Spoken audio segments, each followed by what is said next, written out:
আমি just 5 minute একটা কাজ করব। 5 মিনিট কি 10 মিনিটের মতো লাগবে, যেহেতু ছাদের এই মাথায় ওই মাথায় একটু দৌড়াদৌড়ি করতে হবে। তারপর আমি আপনাদেরকে এই জায়গার লুক দেখাচ্ছি।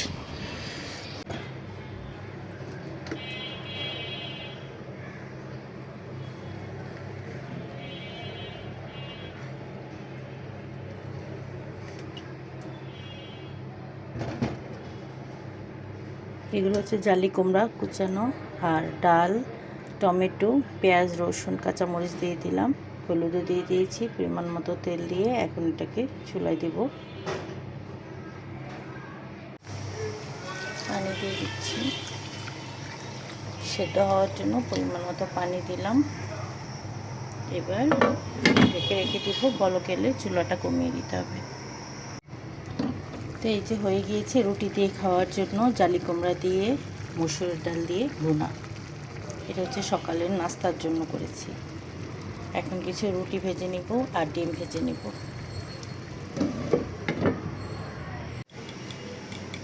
ডিমগুলোর কুসুম একদম লাল, মনে হয় কি হাঁসের ডিম, যদিও হাঁসের ডিম না, এগুলো ফার্মের মুরগির ডিম।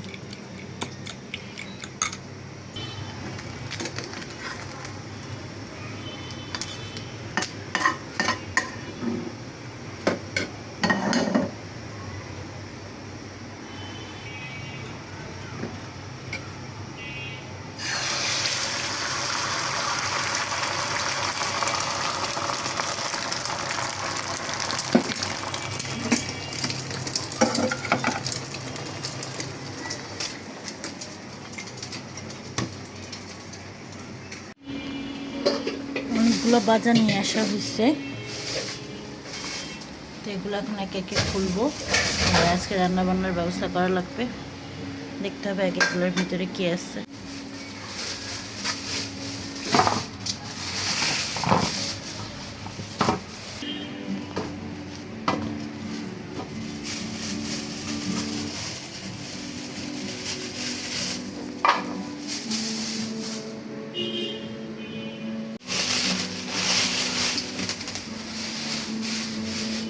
তেল বানানোর জন্য আনছি মেথি, কালো জিরা, সরিষা আর বাদাম আছে। এগুলোর তেল শেষ, তেল বানাইতে হবে। কাঁঠালি বিচি কাটবা, কাঁঠালি বিচি দিয়া কচুলতি দিয়ে রান্না করব। আর অল্প করে কিছু পেঁয়াজ কাটবা, গাজর আর শসা হইতেছে সালাদের জন্য, লেবু একটা কাটলেই হবে।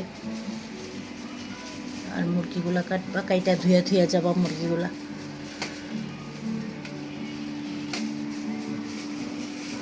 ছিঁড়া ফেলাও, টান দাও, টান দিয়ে ছিঁড়া ফেলাও।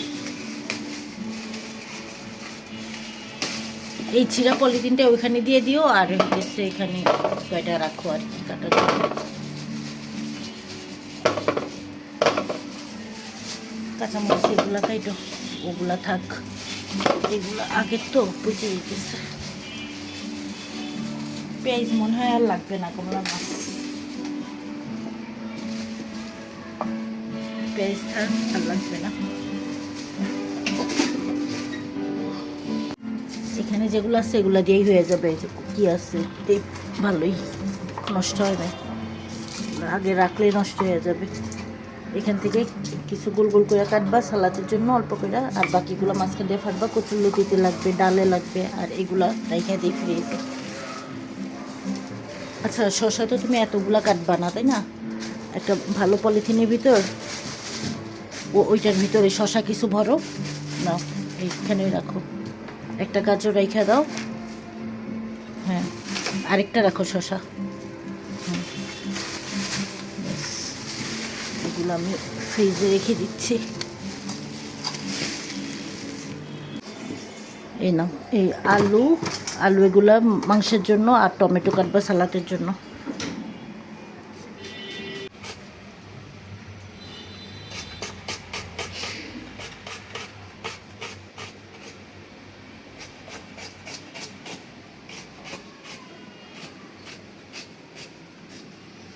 এই যে কচুরলতিগুলোকে বেছে এখানে রাখছে, ভালো করে আঁশ ফেলে দিছে।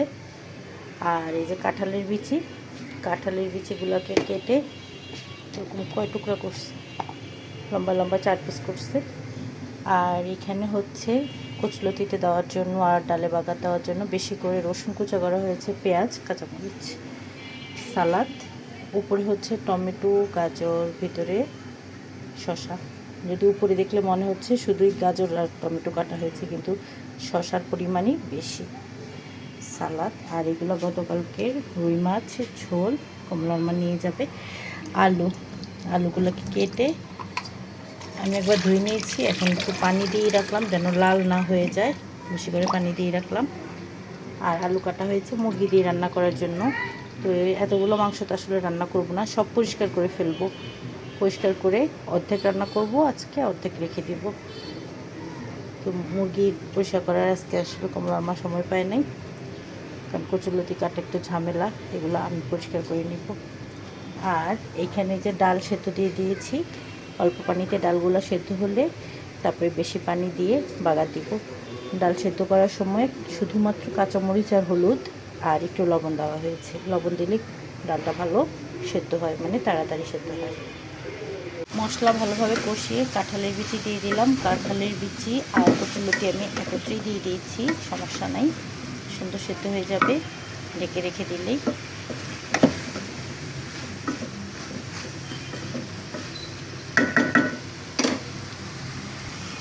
সামান্য একটু পানি দিয়ে দিলাম, তাহলে কচুলতি থেকে পানি বেরোতে সুবিধা হবে আর ভালোভাবে সেদ্ধ হবে। যেহেতু কাঁঠালের বিচি দেওয়া আছে তাই সামান্য পানি দিলাম।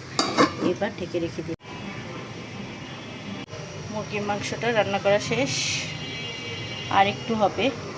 আর এই যে ভাত বসাই দিচ্ছি, মাত্র চুলা মুছছি, তারপর আবার দেখেন ছাদে চলে আসছি রান্না বান্না শেষ করে। ভালোই বাতাস ছাদে, দেখেন খুব ঠান্ডা বাতাস, ভাল লাগছে। একটু দেরি করে আসলেও ভাল লাগতেছে, চারদিকের পরিবেশটা ভালোই। কালকে যে কাজটা শেষ মুহূর্তে আমি আর কমলার মা করে তারপরে ছাদ থেকে নেমেছিলাম, সেটা হচ্ছে এই ইটগুলাকে কিভাবে দিয়েছে। ওই জায়গায় কিছু ইট দলা পাকানো ছিল, এখানে কিছু ছিল, এগুলাকে একটা সিস্টেম করে দিয়েছি যেন এটার উপরে টপ দেওয়া যায় আর কি। যেহেতু ইটগুলা রাখার জায়গা নাই, এখানেই রাখতে হবে, তো একটু যেন সুন্দরভাবে গোছানোভাবে রাখা যায় আর কি। ওইটারই একটু চেষ্টা করলাম। এখন যেভাবে দিয়েছি এটার উপরে গাছ রাখা যাবে। তো আমি জাস্ট 5 মিনিট একটা কাজ করব, 5 মিনিট কি 10 মিনিটের মতো লাগবে, যেহেতু ছাদের এই মাথায় ওই মাথায় একটু দৌড়াদৌড়ি করতে হবে। তারপর আমি আপনাদেরকে এই জায়গার লুক দেখাচ্ছি। এই যে 5-10 মিনিট বলতে অনেক মিনিট লেগে গেল, কারণ অনেক কাজ করছি, ভিডিও করতে আমি আসলে ভুলে গেছি। আর এই যে এই সাইডটা দেখেন এখন এরকম হয়েছে দেখতে। অ্যালোভেরা গাছ আমার যা যা আছে মোটামুটি সবগুলোকে আমি এই পাশে নিয়ে আসছি। এই অ্যালোভেরাটার সাথে আবার এই যে বিশাল বড় একটা তুলসী গাছ উঠেছে, তো এটাকে সরাবো পরবর্তীতে, এখন আছে। আর এই যে অ্যালোভেরার চারাগুলা সব এখন এইখানে, সব গাছের গোড়ায় কিন্তু চারা, আমি চাইলেও হাজার হাজার হাজার হাজার অ্যালোভেরা টপ করতে পারি, কারণ প্রত্যেকটা অ্যালোভেরার গোড়ায় গোড়ায় কিন্তু চারা, অসংখ্য চারা। তো যাই হোক, এখানে রাখছি অ্যালোভেরা, যেহেতু আমার কাজে লাগে, আমি খাই, তাছাড়া আরও অন্যান্য কাজে লাগে, সেক্ষেত্রে আমি এটার বংশ বিস্তারেরই চেষ্টা করব। আর এই গাছগুলোতে পানি দিতে হয় না, অতিরিক্ত পানি দেওয়ার কারণে গাছ নষ্ট হয়ে গেছে আমার সব। যেহেতু অন্যান্য গাছের সাথে থাকলে আর ছিল এতদিন, গোড়ায় গোড়ায় থাকলে, বড় গাছের গোড়ায় থাকলে পানি ছাটা পড়ে, গাছের সমস্যা হয়। তো এই জন্য এগুলোকে সেপারেট করে দিলাম, যাতে করে এগুলাতে টোটালি মানে পানি না পড়ে। সপ্তাহে 1 দিন পানি দেবো, বর্ষাকালে পানি দেওয়ার প্রয়োজনই নেই। দেখেন বর্ষাকাল আসার পর কেমন হয়েছে, এই যে গায়ে যে কালো কালো ফোট দেখতে পাচ্ছেন না, এগুলা অতিরিক্ত পানির কারণে হয়েছে। আর এই বর্ষাকাল আসার পরে কিন্তু এমন হয়েছে, তা না হলে কত রুষ্টপুষ্ট স্বাস্থ্যসম্মত ছিল কিন্তু এই ইয়াগুলো, অ্যালোভেরার এই ডালগুলো আর কি। এখন তো এগুলাতে জেলের পরিমাণ খুব কম। এই যে এই কালো কালো স্পটগুলোর কারণে এই যে এপিট ওপিট হয়ে কেমন জানি হয়ে গেছে, জেল নষ্ট হয়ে গেছে ভিতরের। তো এই জন্য এগুলোকে সেপারেট রাখছে, এগুলোতে যেন পানি না পড়ে। বর্ষাকালে টোটালি পানি দেওয়ার দরকার নেই এগুলোতে। এই ছিল আজকের ছোট্ট একটা ভিডিও, ছাদের আর কি, ছোট্ট একটা ভিডিও, ছাদের ভিডিও আর কি দেখাবো। তো অনেক কাজ করছি, আসলে ভিডিও করার টাইম পাইনি। তো এখন মাগরিবের আজান দিয়ে দিচ্ছে। আগামীকালকে এসে ছাদ থেকে কিছু জিনিস নিয়ে যেতে হবে তেল বানানোর জন্য। মাথায় তেল দেওয়া, যে মাথায় যে আমি তেল দিই ওইটা তো আমি নিজে বানাই, তো ওই তেলটা শেষ, এখন আবার বানাতে হবে। তো ছাদ থেকেই কিছু আইটেম নেব আমি। তো কী নেব তা তো অবশ্যই দেখতে পাবেন আপনারা। আজকের ভিডিওটা আর বড় করছি না, ভিডিওটা এখানেই শেষ করে দিব। সন্ধ্যা হয়ে গিয়েছে, গাছে পানি দেওয়াও শেষ, আমার গাছে পানি দিয়েছি এতক্ষণ। এছাড়া আরও কিছু কাজ করেছি। এখন আমার বাসায় চলে যাওয়ার টাইম। তা আমি বাসায় চলে যাচ্ছি। তো এই ছিল আপনাদের জন্য আমার ছোট্ট একটা ব্লগ। আশা করি আপনাদের কাছে ভালো লেগেছে। ভালো লেগে থাকলে অবশ্যই কমেন্টের মাধ্যমে আমাকে জানাতে পারেন। আর ওই যে দেখেন চাঁদ মামা, খুব সুন্দর।